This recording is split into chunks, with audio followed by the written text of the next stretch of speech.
이제 오늘 이 새벽 우리에게 주신 하나님 말씀을 함께 나눕니다. 오늘은 시편 149편 말씀을 함께 보겠습니다. 제 149편.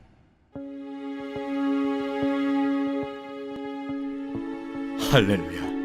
새 노래로 여호와께 노래하며 성도의 모임 가운데에서 찬양할지어다. 이스라엘은 자기를 지으신 이로 말미암아 즐거워하며 시온의 주민은 그들의 왕으로 말미암아 즐거워할지어다. 춤추며 그의 이름을 찬양하며 소고와 수금으로 그를 찬양할지어다.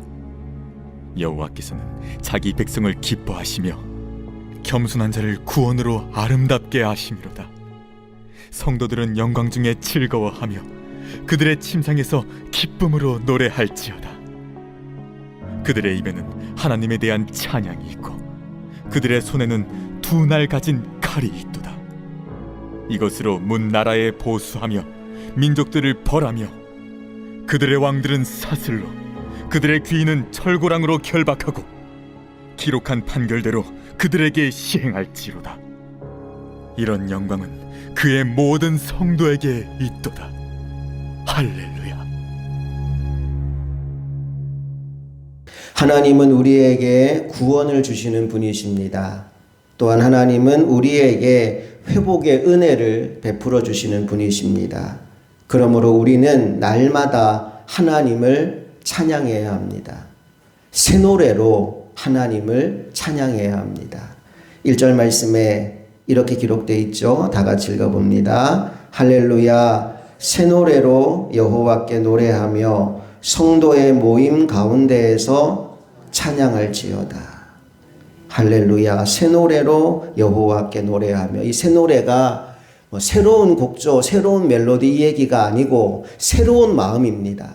특별히 하나님이 주시는 구원의 은혜에 대해서 감사하고 감격하는 마음으로 마치 그 노래를 처음 부르는 것처럼 그 떨림의 마음을 가지고 새로운 마음가짐으로 불러드리는 노래를 새 노래라고 부릅니다. 그러니까 찬송을 너무 많이 불러서 이거 또 불러? 지겹다. 이렇게 찬송하는 것이 아니라 찬송할 때마다 마치 그 찬양을 내가 처음 부르는 것처럼 가슴 떨림, 설렘으로 부를 때 그 모든 찬양이 새 노래가 되는 겁니다. 여러분, 하나님을 찬송할 때마다 하나님께 내가 이 찬양을 처음 올려드린다, 그 마음으로 주님을 찬양하게 되기를 간절히 소망합니다. 나에게 구원을 주시고 회복의 은혜를 베풀어 주신 하나님 앞에 새 노래를 부르는 건 당연한 일입니다. 그런데 혼자서 부르는 찬양도 좋지만 성도의 모임 가운데에서 함께 부르는 찬양은 더 큰 은혜가 됩니다.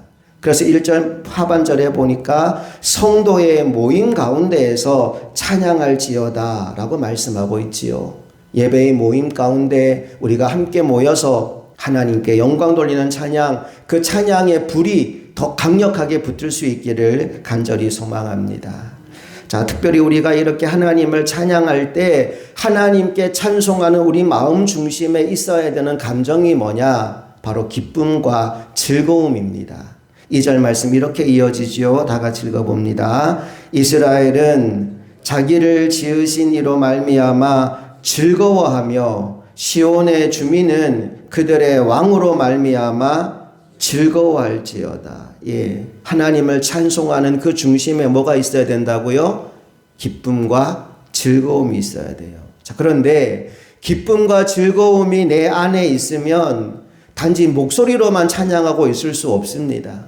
춤도 추고 악기도 연주하는 건 어쩌면 당연한 반응일 것입니다. 3절 시작. 춤추며 그의 이름을 찬양하며 소고와 수금으로 그를 찬양할지어다. 어제도 나누었지만 이사야서 43장 21절 말씀을 보니까 하나님이 우리를 만드신 이유와 목적이 뭐냐? 하나님을 찬송하게 하려 함이다 라고 나와 있습니다. 이 백성은 내가 나를 위하여 지었나니 나를 찬송하게 하려 함이라. 그러므로 기왕에 우리가 찬송을 한다면 정말로 하나님이 기뻐하시도록 온 마음과 온 힘과 온 정성을 다하여 내가 동원할 수 있는 모든 악기들을 다 동원하여 내가 쓸 수 있는 모든 몸을 다 활용하여 하나님을 찬송하는 우리가 될 수 있기를 간절히 바랍니다. 계속 이어지는 4절 말씀을 보니까요, 하나님이 그렇게 겸손한 마음으로 하나님께 나와 찬송하는 백성들을 얼마나 기뻐하시는지 그들에게 구원의 은혜를 베풀어 주신다라고 말씀이 이어집니다. 4절 다 같이 읽습니다. 시작. 여호와께서는 자기 백성을 기뻐하시며 겸손한 자를 구원으로 아름답게 하심이로다. 여러분, 겸손하다라는 말의 의미는 범사의 하나님을 인정하며 살아간다라는 것입니다. 나의 생각에 의해서 살아가는 것이 아니라 하나님의 말씀에 철저히 순종하며 살아가는 사람을 일컬어서 겸손한 사람이라고 합니다. 그래서 겸손한 사람이 제일 열심히 잘하는 게 뭐냐? 기도입니다. 내 생각대로 살지 않겠습니다. 내 뜻대로 살지 않겠습니다. 하나님의 말씀에 순종하여 살겠습니다. 그게 겸손이거든요. 그래서 겸손한 사람이 정말 열심히 하는 게 기도예요. 찬송이 뭐냐? 곡조 붙은 기도입니다. 멜로디를 붙여서 기도하면 그게 찬송이 되는 거예요. 그러니까 하나님의 백성 겸손한 사람의 입술에서는 항상 찬송이 흘러날 수밖에 없는 거예요.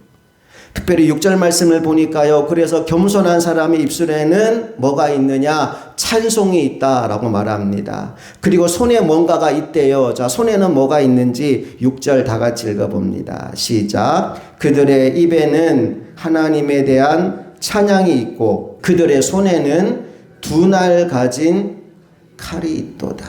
겸손한 사람의 입술에 찬양이 있는 건 이해가 돼요. 근데 손에는 왜 날카로운 칼이 들려 있는 걸까요?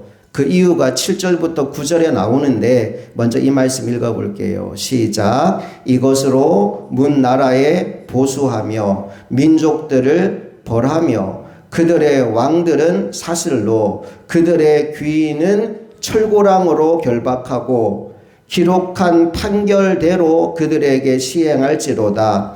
이런 영광은 그의 모든 성도에게 있도다. 할렐루야.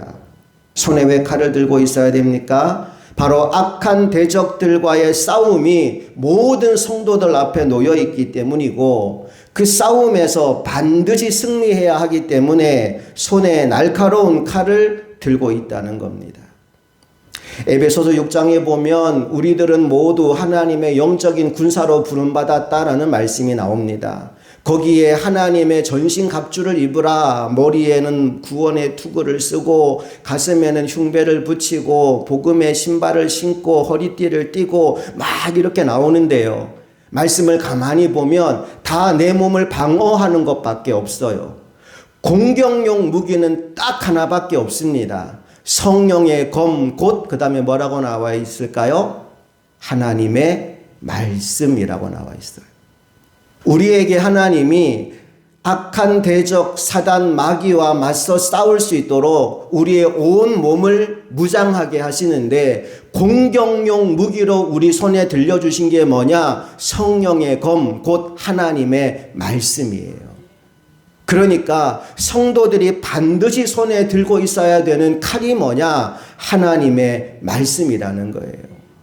하나님의 말씀에 대해서 특별히 히브리서 4장 12절은 이렇게 말씀하시는데 우리 좀 찾아볼게요. 히브리서 4장 12절.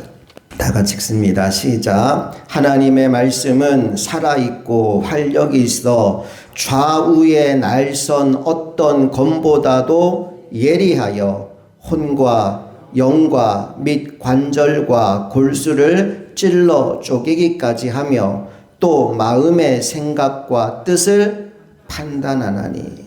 보세요. 하나님의 말씀은 살아있고 활력이 있는데 그 다음에 뭐라고 나와요? 좌우에 날이 서 있는 어떤 검보다도 예리하다 라고 나옵니다. 하나님의 말씀이 좌우에 날선 검이라고 얘기하죠. 다시 6절로 돌아와 볼까요? 시편 149편 6절. 그들의 입에는 뭐가 있었고 하나님에 대한 찬송이 있고 그들의 손에는 뭐가 있어요?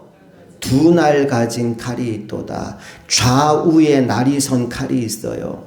그게 뭐라고요? 하나님의 말씀이라고요.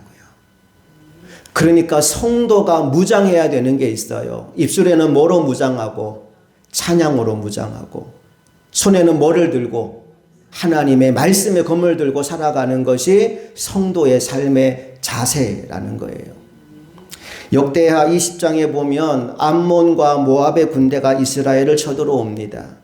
그때 하나님이 찬송하는 자들에게 예복을 입혀서 군대보다 앞서 나가게 하십니다. 그러니까 전쟁의 선봉에 누가 서느냐? 훈련된 군사들이 서는 게 아니고요. 하나님을 찬양하는 성가대가 섭니다. 놀라운 일이 벌어져요. 찬양대가 찬양을 시작할 때 하나님이 이스라엘에 승리를 주시는 거예요. 두 가지로 무장한 거죠. 앞에는 찬양으로 무장하고 뒤에는 칼을 든 군대가 무장한 거예요. 찬양할 때 하나님의 승리가 시작되고 적들이 두려움에 떨고 있을 때 칼을 든 군사들이 가서 적들을 무찌르는 거예요. 우리에게 두 가지가 필요하대요. 우리의 입술에는 뭐가 있고? 찬양이 있고, 우리 손에는 뭐가 있어요? 하나님의 말씀이 있어요. 오늘 하루 종일 이 두 문장을 여러분 기억하며 살았으면 좋겠습니다. 입술에는 하나님 찬송을, 두 손에는 하나님 말씀을. 제가 입술에는 하면 여러분들은 하나님 찬송을 대답해 주시고요. 두 손에는 그러면 하나님 말씀을 이라고 대답해 주시면 됩니다. 한번 해볼게요. 입술에는, 두 손에는, 여러분 기억하셔야 돼요. 나의 입술에는 찬송이 나와야 돼요. 불평이 나오고 짜증이 나오고 원망이 나오는 것이 아니라 내 입술에는 하나님의 찬송이 있어요. 근데 아까도 말씀드렸지만 찬송은 곡조가 붙은 기도라고 했죠. 늘 기도하며 살아가는 거예요. 또 하나, 내 손에는 뭐가 있어요? 하나님의 말씀이 들려 있어요. 그 말씀의 인도 따라 사는 거예요. 그 사람이 가장 겸손한 사람이고 하나님은 그 사람에게 영적 전쟁에서 승리할 수 있는 영광을 안겨주십니다. 신앙의 가장 기본, 그리고 끝까지 우리가 가져가야 되는 게 뭐냐? 기도와 말씀의 두 날개예요.